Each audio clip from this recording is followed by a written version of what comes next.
Praise the lord, good morning. हर वो बात संभव है परमेश्वर से जो मनुष्य को कठिन लगती है। हर एक वो बात जो शायद नामुमकिन हो, परमेश्वर कहता मेरे लिए संभव है। उसका वचन कहता है कि परमेश्वर के लिए संभव है, मनुष्यों से तो नहीं हो सकता पर परमेश्वर से हो सकता है। और ऐसी सारी बातों को लेकर जब हम लोग आगे बढ़ते हैं तो बहुत आयत की खुशी और आनंद तो मिलता है, पर हम बहुत आ रहे हैं और सारी चीजें हमें सिखाकर सिर्फ यही बताना चाह रही है कि हम अपनी लाइफ में बहुत कुछ कर सकते हैं, बहुत कुछ बन सकते हैं। चिंता मत करिए, सारा जमाना भी खिलाफ में हो ना तो कोई चिंता की बात नहीं। चलो उस रास्ते पर जो सच्चा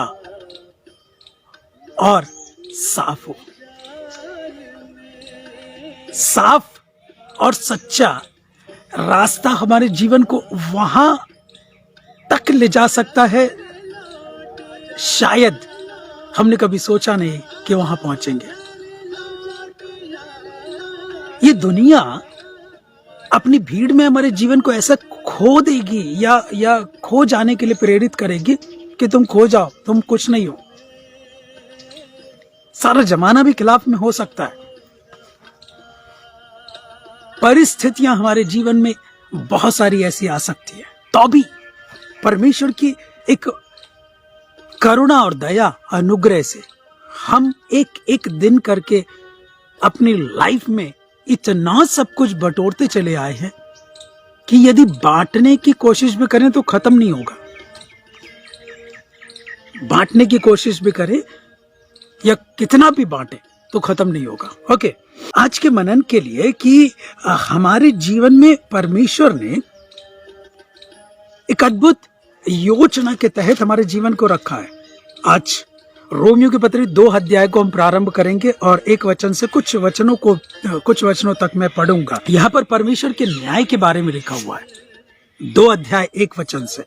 अतः हे दोष लगाने वाले, तू कोई क्यों ना हो, तू निरुत्तर है, क्योंकि जिस बात में तू दूसरे पर दोष लगाता है उसी बात में अपने आप को भी दोषी ठहराता है, इसलिए कि तू जो दोष लगाता है स्वयं ही वह काम करता है। हम जानते हैं कि ऐसे ऐसे काम करने वालों पर परमेश्वर की ओर से ठीक ठीक दंड की आज्ञा होती है। हे मनुष्य, तू जो ऐसे ऐसे काम करने वाले पर दोष लगाता है और आप वे ही काम करता है, क्या यह समझता है कि तू परमेश्वर की दंड की आज्ञा से बच जाएगा?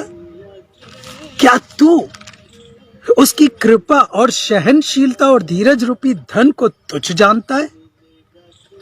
क्या यह नहीं समझता कि परमेश्वर की कृपा तुझे मन फिराव को सिखाती है, पर तू अपनी कठोरता और हठीले मन के कारण उसके क्रोध के दिन के लिए जिसमें परमेश्वर का सच्चा न्याय प्रकट होगा अपने लिए क्रोध कमा रहा है। वह हर एक को उसके कामों के अनुसार बदला देगा।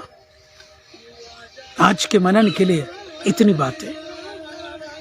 दोष लगाना बहुत आसान है, उसने ऐसा किया, उसने ऐसा किया। एक बच्चे का उदाहरण देता हूं, अपने पिता के साथ, जो कि एक गांव में रहा करते थे और उस गांव के पास में एक बहुत बड़ी पहाड़ी थी।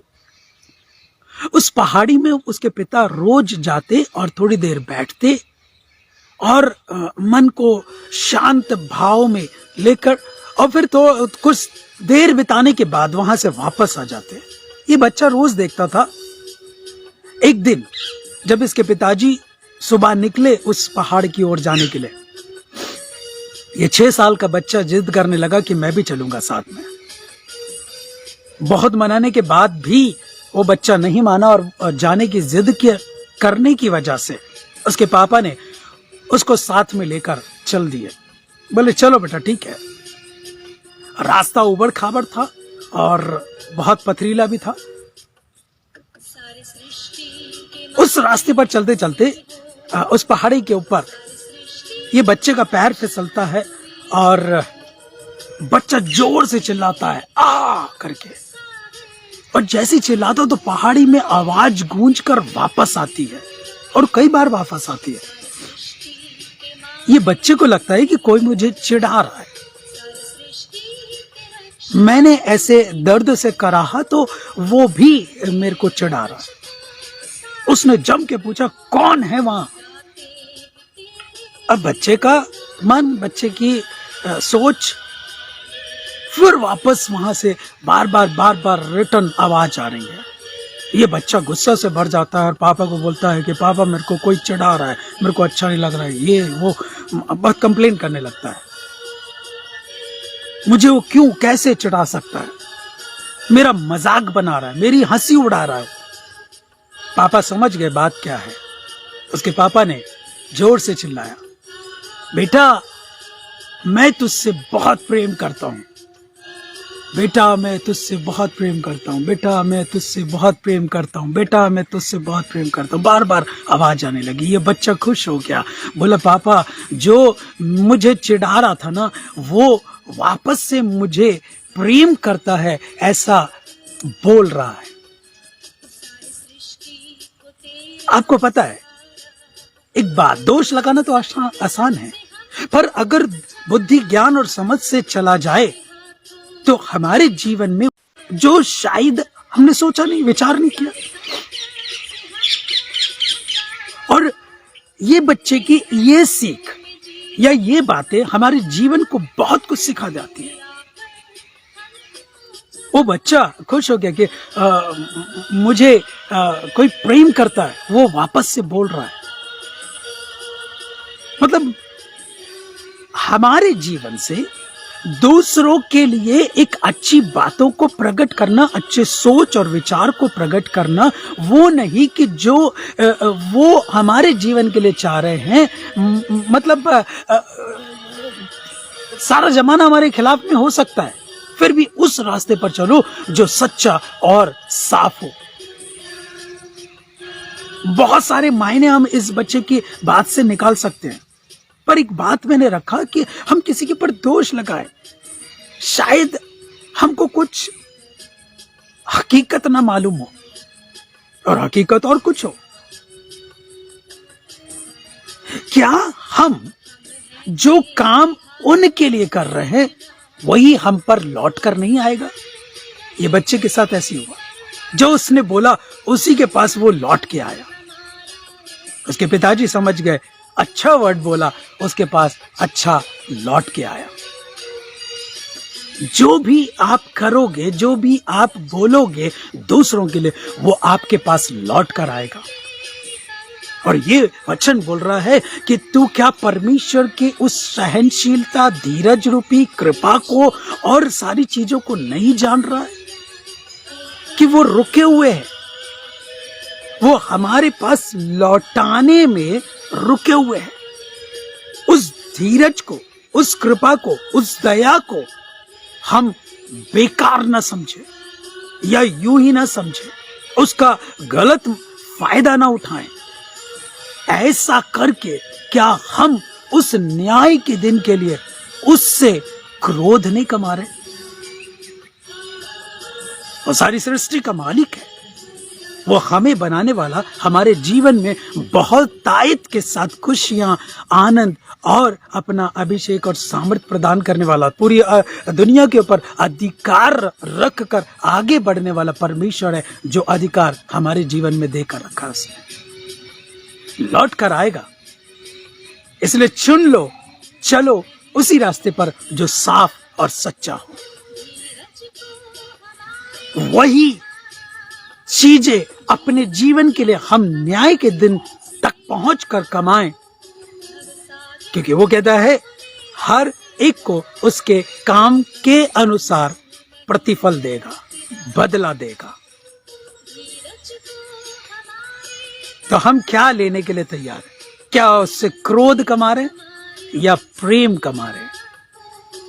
अपने कामों से हम क्या अनंत काल के अग्नि या अनंत काल का जीवन क्या कमा रहे हैं? मायने रखता है। हम आगे बढ़े, परमेश्वर बहुत आयत के साथ हमारे जीवन को आगे बढ़ाएगा। उस बच्चे की बात को याद रखें, कई बार हमारा बोला हुआ हमारे पास वापस आता है। हमने शायद किसी का अपमान किया होगा, अपमान जरूर वापस आएगा।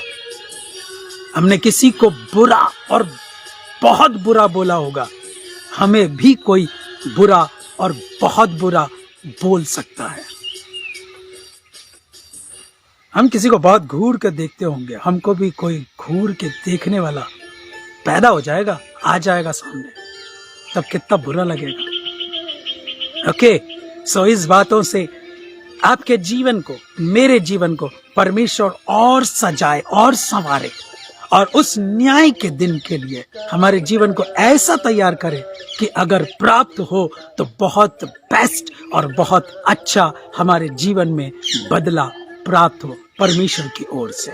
प्रभु, हम धन्यवाद देते हैं, आप सचमुच में महान हैं।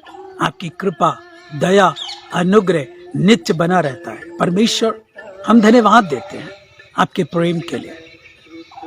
जैसे अभी तक आप सहनशीलता दिखाते चले आए, उस सहनशीलता को, उस कृपा को, उस दया को हम बेकार में ना जाने दें, लेकिन आपकी महिमा के कारण हो जाने के लिए हमारे जीवन को तैयार करें। न्याय के दिन में क्रोध नहीं, लेकिन आपसे आशीष और बरकत और भी परमेश्वर अपने जीवन के लिए अनंत काल के राज्य के बदले के रूप में हम प्राप्त करें, प्रतिफल के रूप में हम प्राप्त करें। आप महान हैं और अपनी महानता को हमारे जीवन में प्रकट करते आए, आगे भी प्रकट करें। सारी महिमा आपको मिले यीशु के नाम से, आमीन। प्रभु बहुत आयत के साथ आपको आशीष देकर अनुग्रह प्रदान करते हुए और अपनी महिमा के लिए बहुतों के लिए छुड़ौती का कारण बनाए चले उसी रास्ते पर जो साफ है। याद रखें, जो साफ है और सच्चा है। God bless you, take care, have a great day.